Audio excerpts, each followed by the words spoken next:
Γεια σας. Γεια σε όλους. Είναι ο Ανδρέας Η Λίλη και ο Νόβα. και ο Νόβα. Είμαστε οι Almost Villagers και άλλο ένα βιντεάκι σήμερα έχουμε. Και Ανδρέα, σήμερα θα συζητήσουμε έναν από τους λόγους, θα αναλύσουμε μάλλον ένα πρόβλημα της Αθήνας και έναν από τους λόγους που μας έκαναν να φύγουμε από την Αθήνα και να μετακομίσουμε στην επαρχία, στην όμορφη Μεσσηνία. Ένα πρόβλημα που έχουν όλες οι μεγαλοπόλεις βασικά. Έχουν, άλλες έχουν μεγαλύτερο, άλλες λιγότερο. Εμείς έχουμε ένα σοβαρό θέμα, ας μιλήσουμε για την Αθήνα που μας αφορά, γιατί είναι στη χώρα μας. Η Αθήνα σε σχέση με άλλες πρωτεύουσες έχει και το πρόβλημα του ότι, που και πολλές άλλες έχουν το αντίστοιχο, ότι είναι αρχαίες πόλεις, οι οποίες εξελίχθηκαν με τα χρόνια και δεν είχαν προφανώς σχεδιαστεί για αυτό που του συνέβη μετά, έτσι. Προφανώς. Με αναρχιδόμηση και πολλά. Ναι, και είναι και το κομμάτι λεκανοπέδιο που το περιορίζει λιγάκι και δεν μπορεί να ανοίξει αρκετά και. Εντάξει, έχει κάποια θέματα παραπάνω, αλλά... Το θέμα προέκυψε από ένα ρεπορτάζ που είδαμε από το Studio 4 της ΕΡΤ, το οποίο έλεγε ότι η Αθήνα δεν μας χωράει πλέον, δεν τους χωράει πλέον, γιατί φύγαμε εμείς πλέον. Το πρωτότυπο όμως ποιο ήταν? Βασίζεται σε μια έρευνα που έκανε το πρώτο θέμα, ότι υπάρχουν 6 εκατομμύρια αυτοκίνητα στους δρόμους της Αθήνας, ενώ οι δρόμοι αυτή τη στιγμή αντέχουν 2 εκατομμύρια. Έτσι. Φανταζόμαστε χρησιμοποίησαν συγκοινωνιολόγους για να το υπολογίσουν αυτό. Το πιστεύουμε εύκολα ότι είναι κάπως έτσι. Οι Αθηναίοι χάνουν συνολικά 2 ημέρες στο μποτιλιάρισμα κάθε χρόνο, μόνο στο μποτιλιάρισμα. Όχι στις μετακινήσεις τους. Στο μποτιλιάρισμα, σταματημένοι, έτσι. Έτσι, 2 ημέρες το χρόνο και λείπουν από την Αθήνα 340.000 θέσεις στάθμευσης. Αυτό τώρα πώς το υπολογίσαν, μάλλον πήραν τις περιοχές που έχουν πραγματικό θέμα. Ένας συγκοινωνιολόγος μίλησε και είπε ότι η αναρχιδόμηση κατά τη δεκαετία του 70, του 80 και του 90, όπου χτίστηκαν πάρα πολλά κτίρια με μηδέν πάρκινγκ, έφεραν σε μια κατάσταση πολύ δύσκολη το κομμάτι αυτό με τα πάρκινγκ και πλέον τα κτίρια που χτίζονται έχουν κάποιες, όχι αρκετές όμως, προϋποθέσεις ό,τι αφορά τις θέσεις στάθμευσης. Και οι νέες πολυκατοικίες δηλαδή που χτίζονται, όχι όλες και στα όλα τα σημεία της Αττικής καλύπτουν όλα τα διαμερίσματα. Δεν έχουν το υποχρεωτικό, το οποίο υποχρεωτικό δεν είναι καν νομίζω αναδιαμέρισμα μία θέση. Συν της άλλης, μια οικογένεια, αν μιλάμε για ένα διαμέρισμα μιας οικογένειας 100 τετραγωνικά και έχει 2 παιδιά, κάποια στιγμή υπάρχουν 3-4 αυτοκίνητα ανά οικογένεια. Σίγουρα δεν έχουν και οι 3 και τα 3 αυτοκίνητα και τα 2 αυτοκίνητα θέση πάρκινγκ, οπότε σίγουρα λείπουν. Αυτό είναι 100%. Είναι χαρακτηριστικό ότι οι μισοί Έλληνες, σύμφωνα με την απογραφή του 21, 3,8 εκατομμύρια ζει στην Αθήνα, αλλά αυτή η απογραφή είπαν ότι δεν είναι η σωστή. Το λένε όλοι. Ότι... Γιατί λόγω COVID είπαν ότι πολλοί άνθρωποι δεν άνοιξαν, άλλοι δήλωναν επαρχιακή πόλη ως τη μόνιμη κατοικία τους κτλ. Έγινε πολύ πρόχειρα, η αλήθεια είναι, και... Υπολογίζεται από συγκοινωνιολόγους ότι ζουν 4,5 με 5 εκατομμύρια Έλληνες στην Αθήνα. Άρα πάνω από το μισό πληθυσμό. Σωστά. Ή το μισός, τέλος πάντων, εξαρτάται με ποια νούμερα πηγαίνουμε.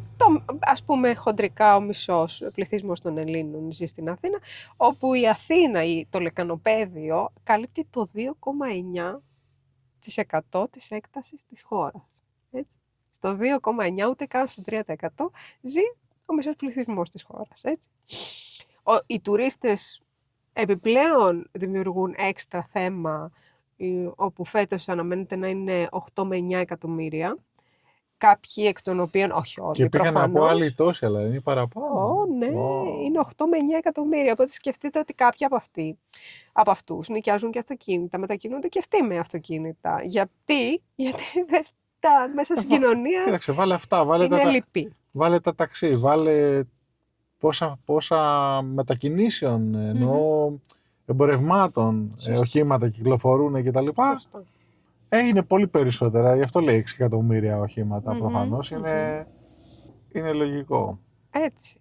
Καταλήγει έρευνα ότι για κάθε Αθηναίο αντιστοιχούν 96 τετραγωνικά ελεύθερου χώρου. Ορίστε, ένα τριαράκι, παιδιά, σε όλους. Και λέτε ότι έχετε πρόβλημα στεγαστική κρίση. Σπίτι, χώρος που θα πας στο πάρκο κτλ. Καλά, αστείευομαι. Αλλά πραγματικά είναι δραματικό. Εντάξει, και εμείς, για να μην γκρινιάζουμε, και οι δύο, και εσύ εκεί που έμενες, για την περιοχή που έμενες, δεν θα πούμε πού, ήταν σχετικά ανοιχτά. Και εγώ έμενα σε μια περιοχή που μην μιλάω καθόλου για το πόσο χώρο είχε να κάνεις τη βόλτα σου, να περπατήσεις και το πατρικό μου όμως, το πατρικό μου σπίτι, είναι σε ένα σημείο πάρα πολύ πυκνοκατοικημένο, με μηδενικό θέση στάθμευση, και επειδή έχουμε και μετρό δίπλα, καταλαβαίνετε όπου υπάρχει στάθμευση μετρό, επειδή το μετρό δεν είναι επαρκές να φύγεις από το σπίτι σου, να μπεις στο μετρό και μετά να φτάσεις κάπου αλλού, πάνε όλοι και παρκάρουν γύρω-γύρω από τη στάση του μετρό, όπου εκεί πλέον γίνεται η απόλυτη συμφόρηση. Έτσι. Σύμφωνα, το τελευταίο αυτό το χαρακτηριστικό της έρευνας που θα πούμε είναι ότι θα χρειαστούν για να ξεμπλοκαριστεί, ας πούμε, η κίνηση στους δρόμους ακόμη 200 σταθμοί μετρό. Και κάθε σειρμός θα πρέπει να περνάει ένα 4-5 λεπτά. Δεν γίνεται. Εντάξει, 200 σταθμοί μετρό, παιδιά, σε 3 γενιές από τώρα. Δεν γίνεται. Θα έχουν ανακαλυφθεί πρώτα τα υπτάμενα. όπως ο αστυνόμος Αΐνης που βγάζει το ελικόπτερο από πάνω από το καπέλο. Πιο πιθανό να έχουμε τέτοια πριν γίνουν οι 200 σταθμοί μετρό. Νομίζω. Τέλος πάντων, γι' αυτά και γι' αυτά εμείς, μεταξύ άλλων, σηκωθήκαμε και φύγαμε κάπου που σίγουρα μας αναλογούν κάποια χιλιόμετρα τετραγωνικά. Χάνουμε πάρα χιλιόμετρα, εντάξει, κάποια στρεματάκια.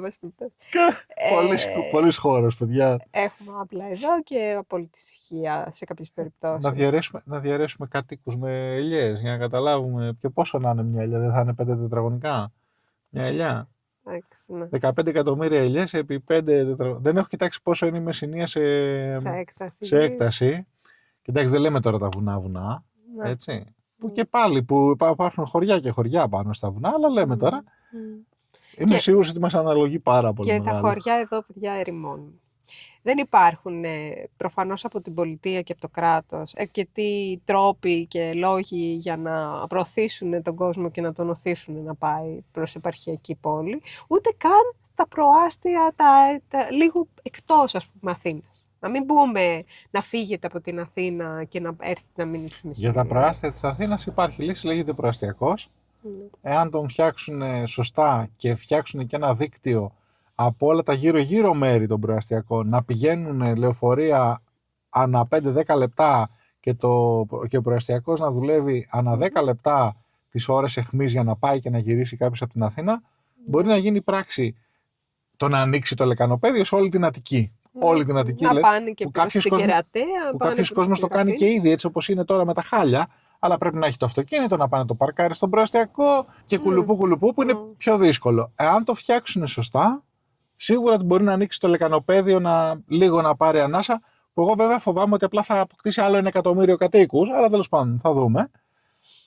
Αυτό είναι η μία περίπτωση. Και όσον αφορά την περιφέρεια, μόνιμα μέτρα. Δηλαδή, και δεν λέω μόνο για το κομμάτι της πρωτογενούς παραγωγής, μιλάω να δώσουν μόνιμα μέτρα σε μορφή κινήτρων. Δεν χρειάζεται να δώσουν επιδόματα. Είμαι κατά αυτού του πράγματος. Να δώσουν κίνητρα με τη μορφή του ότι πήγαινε σε μια περιοχή η οποία δεν έχει, ξέρω εγώ, αρκετά εργοστάσια ή βιοτεχνίες και φτιάξε μια βιοτεχνία και εμείς για 10 χρόνια θα σου εγγυόμαστε ότι θα πληρώσεις 10% φόρο. Θα φύγουν όλες οι βιοτεχνίες και οι βιομηχανίες από τις περιοχές που είναι τώρα και θα ανοίξουν λιγάκι, θα δώσουν λίγο δουλειά στην περιοχή, θα δουλέψει ο κόσμος, θα πάει και προς το χωριό του ή δεν θα φύγει από το χωριό του. Πλέον η περιφέρεια βασίζεται μόνο στον τουρισμό και αυτό είναι πάλι ένα θέμα και πολύ στον πρωτογενή τομέα, δύσκολο. Ναι. Που και αυτός δεν δουλεύεται. Δεν δουλεύεται πλέον. Παιδιά φεύγουν. Τα νέα παιδιά, το έχουμε πει και εδώ, φεύγουν. Δεν θέλουν να ασχοληθούν με την ελιά. Δηλαδή θέλουν να γίνουν influencer. Δεν θέλουν να πάνε να κάνουν ελιά. Δεν θέλουν βασικές δουλειές. Αυτό Τώρα φταίμε και εμείς, γιατί φουσκώσαν τα μυαλά και λέμε πρέπει να πάρεις να σπουδάσεις για ένα καλύτερο μέλλον και πλέον ο ανταγωνισμός και στις σπουδές είναι εξαιρετικά υψηλός. Και καταλήγουν στο να φεύγουν από τη χώρα, έτσι. Πήγα να πω ότι αν φτάσεις σε ένα κορυφαίο επίπεδο, γιατί να κάτσεις στην Ελλάδα. Τη στιγμή που υπάρχουν διπλή, τριπλή και τετραπλή μισθή, με αντίστοιχο περίπου, άντε με 30% πάνω κόστος ζωής, βρίσκεις διπλό και τριπλό μισθό στο εξωτερικό. Δεν λέμε ότι είναι όλα άγια και ωραία στο εξωτερικό, καμία σχέση. Και υπάρχει και άλλη κουλτούρα στο εξωτερικό. Ας πούμε, στο Λονδίνο η μετακίνηση είναι διαφορετική. Όλοι συγκατοικούν, υπάρχει συγκατοίκηση πάρα πολύ έντονη, γιατί και εκεί το κόστος της κατοικίας εντός Λονδίνου είναι πολύ ψηλό. Αλλά τώρα που θα χρειαστεί ή που χρειάζεται ουσιαστικά να το κάνεις και στην Αθήνα αυτό, να συγκατοικήσεις με κάποιον, γιατί αλλιώς δεν μπορείς να πληρώσεις. Θα αλλάξει η κουλτούρα και εδώ, ναι. Θα αλλάξει και εδώ. Από τη στιγμή που είναι να το κάνεις ούτως ή άλλως, πάνε κάτω κάπου που παίρνεις 2.500 μισθό αντί για να παίρνεις 1.000. Όπου δεν θα έχεις και ποτέ αυτοκίνητο, δεν θα το χρειάζεσαι και δεν θα μπορείς και να το υποστηρίξεις. Ναι, και στο Λονδίνο, ούτε στη Νέα Υόρκη, ούτε σε αυτές. Ή που θα πληρώνει 40% και 45% φόρο. Πάρα πολλές ευρωπαϊκές χώρες έχουν αντίστοιχους φόρους με την Ελλάδα. Στο μέγιστο επίπεδο λέμε τώρα. Αλλά τουλάχιστον θα πεις ότι δεν χρειάζεται να κάνεις ποτέ τα παιδιά σου φροντιστήριο. Ξέρεις ότι θα έχεις ένα σχολείο, θα είναι καθαρός ο δρόμος και υπάρχει ένα κάπως οργανωμένο κράτος. Προσπαθούμε τώρα, δεν λέω ότι ας μην είμαστε και αγνώμονες. Έτσι, κάποια πράγματα που έχουν γίνει δεν μπορώ να. Λέω για την ψηφιακή διακυβέρνηση κτλ. Ναι. Όσο σ' αρέσει και δεν σ' αρέσει στον καθένα, σίγουρα κάποια πράγματα έχουν γίνει πιο απλά σε σχέση με το τι κάναμε παλιότερα. Κάποτε ήθελες να κάνεις κάτι με την εφορία και λέγεις: «ΟΚ, αυτή τη βδομάδα την έχασα». Τώρα, εντάξει, κάθεσαι, παιδεύεσαι λίγο εκεί με τα κουμπάκια. Μπορεί να δουλεύει, να μην δουλεύει καλά η εφαρμογή, να έχει bug και ξebug και το ένα και το άλλο. Αλλά τέλος πάντων σε μια μέρα θα την κάνεις τη δουλειά σου. Τέλος πάντων, το ζήτημα της Αθήνας είναι ένα πολύ τεράστιο κυκλοφοριακό, μια τρομερή κίνηση στους δρόμους. Χάνεις πάρα πολύ από τη ζωή σου στον δρόμο και αυτό και σου μειώνει και τη διάθεση να βγεις και να κάνεις κάτι άλλο. Δηλαδή γυρνάς από το σπίτι και έχεις φάει τόση κίνηση. Να διευκρινίσω κάτι. Δεν είναι ότι εδώ δεν τρώμε. Είμαστε τώρα σε ένα αυτοκίνητο, καλή ώρα, έτσι. Πηγαίνουμε κάπου ή ερχόμαστε από κάπου. Οι αποστάσεις εδώ είναι μεγάλες. Ξοδεύουμε αρκετά χρήματα σε βενζίνη, αλλά τουλάχιστον την ώρα και είναι ο ίδιος χρόνος πάνω κάτω για να κάνουμε κάποιες δουλειές. Δηλαδή για να πάμε, είναι αποστάσεις μεγαλύτερες. Μπορεί να είναι 20 να πάμε, 20 να γυρίσουμε, 40 να πάμε, 40 να γυρίσουμε κάποιες αποστάσεις. Αλλά τι γίνεται, είναι ο ίδιος χρόνος με το χρόνο που θα έκανες να πας, δεν ξέρω, από τη μία μεριά του Λεκανοπεδίου στην άλλη και να γυρίσεις για να κάνεις μια δουλειά. Αλλά ενδιάμεσα. Τη μισή απόσταση θα έλεγα εγώ. Δηλαδή από το κέντρο στο Χαλάνδρη, ξέρω. Τόσο. Τέλος πάντων, είναι αντίστοιχος ο χρόνος, έτσι. Αλλά αυτό που βλέπεις ενδιάμεσα και ο τρόπος με τον οποίο κινείσαι εκείνη τη στιγμή το αυτοκίνητο, καμία σχέση. Καμία σχέση. Δεν έχει φανάρια, δεν έχει κίνηση, δεν έχει αγχωμένους οδηγούς. Άντε, το πολύ να σου πετύχει κανένας που να κάνει μια κουλή προσπέραση. Εντάξει, ναι, οκ, υπάρχει αυτό. Μπορεί να σου πεταχτεί κανένα τρακτέρ παντού. Τρακτέρ παντού. Θα το λέμε συνέχεια. Αλλά αυτό εμένα μου αρέσει. Εγώ τρελαίνομαι με το τρακτέρ. Λοιπόν. Θα ένα excitement. Αλλά νομίζω τουλάχιστον είναι λίγο καλύτερα. Είναι χαόδης η ζωή σε ένα περιβάλλον που βγαίνοντας από το σπίτι βιάζεσαι να ξαναμπείς. Εγώ αυτό ένιωθα στην Αθήνα προσωπικά. Δεν είχα όρεξη. Μου είχε φύγει η όρεξη πλέον μετά από πολλές ώρες στο δρόμο καθημερινά. Να βγω, να ξαναπάω στο αυτοκίνητο και να ψάξω μετά πάλι να πάω κάπου να παρκάρω για να πάω ένα σινεμά ή να πάω μια βόλτα ή να πάω στα μαγαζιά. Δηλαδή μου ρούφαγε όλη την ενέργεια όλο αυτό. Συν αυτό το κολλημένο πράγμα στο δρόμο που είσαι σταμάτα ξεκίνα και όλοι τριγύρω σου, ξέρεις, προσπαθούν να χωθούν, βιάζονται, άλλοι βιάζονται περισσότερο, άλλοι βιάζονται λιγότερο. Πολύ δυσάρεστο. Δεν είδες τι έγινε με το. Και φασαρία, έτσι, κάτι που ο Ανδρέας δεν αντέχει με τίποτα. Ναι, έχω ευαισθησία, η αλήθεια είναι. Ναι. Η βουή της πόλης είναι κάτι το οποίο σου δημιουργεί ένα μόνιμο στρες. Είναι αποδεδειγμένο αυτό. Ναι, είναι αποδεδειγμένο ότι μειώνει και το προσδόκιμο ζωής. Κάθε τόσα δεσιμπέλ που έχεις μόνιμα στο αυτί σου, δεν το παίρνεις χαμπάρι, μέχρι να πας διακοπές και να είσαι κάπου που δεν έχει αυτό το θόρυβο. Και αν γυρίσεις πολύ γρήγορα πίσω, θα δεις πόσο πολύ σε ενοχλεί αυτό το πράγμα. Ειδικά Είναι το μεγάλη βράδυ διαφορά. στο ένα ύπνο, έτσι. Να. Τα τελευταία χρόνια επίσης δόμηση παντού, δηλαδή είχαμε μια οικοδομή Μονίμως. Ναι. μονίμως. Μονίμως. Και θα πούμε και την περίπτωση που λίγο πριν φύγουμε, το είχαμε αποφασίσει να φύγουμε, έτυχε να ανοίξει ένα καινούριο γραφείο δίπλα στο σπίτι που ζούσαμε και παιδιά και που γενικά δεν είχαμε πάρκινγκ στο δικό μας σπίτι, αλλά εκεί που είχαμε θέση στάθμευσης αρκετά άνετη, έτσι, έξω από το σπίτι, που δεν είχες να ανησυχήσεις, φτάσαμε σε σημείο τους τελευταίους μήνες να αδυνατωθούμε να βρίσκουμε να παρκάρουμε και να πρέπει να κάνουμε γύρω-γύρω και ή να μην φεύγουμε συγκεκριμένες ώρες γιατί δεν θα ξαναβρίσκαμε και τέτοια. Δηλαδή που από το δεν υπάρχει περίπτωση να μην παρκάρω στο τετράγωνό μου, βρεθήκαμε να κάνουμε σκέψεις για το πότε να πάμε κάπου και πότε να μην πάμε.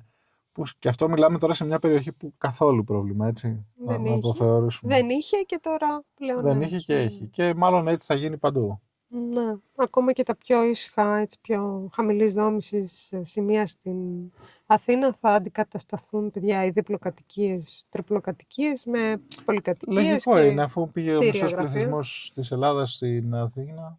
Και δεν μιλάμε καθόλου για τις περιοχές του κέντρου, έτσι. Μην πας στο κέντρο, αν δεν έχεις σκοπό να πας σε πληρωμένο πάρκινγκ. Ναι, είναι η μόνη λύση μετά. Που και εκεί θυμάσαι που κατεβαίναμε στο κέντρο. Βεβαίως. Έτσι και ψάχναμε και τρώγαμε. Ουρά στο πάρκινγκ κανονικότατα, ειδικά αν είναι λίγο φτηνότερο από τα υπόλοιπα. Ουρά, κανονική, να περιμένεις μισή ώρα να μπεις μέσα. Εντάξει, εκεί τα γύρω του κέντρου, του Κολονακίου, το πολύ βαθύ κέντρο, παιδιά, παρόλο που είχε τόσο πολλά πάρκινγκ.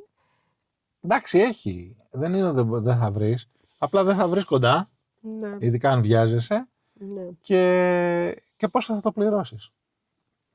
Που τελικά και αυτό τι αξία έχει. Δηλαδή, καλύτερα να πας κάπου, αν μπορείς, να πάρεις το μετρό, δηλαδή, πραγματικά. Είναι αυτό που σου είπα εγώ, που συνέβη στο πατρικό μου, ότι γενικά γύρω-γύρω από στάσεις μετρό πάνε όλοι παρκάρουν για να το πάρουν να πάνε στο κέντρο. Γιατί δεν είναι. Ναι, αλλά ούτε οι σταθμοί μετρό φτιάχτηκαν με πάρκινγκ. Καλά. Οι περισσότεροι, εντάξει, κάποιοι έχουν.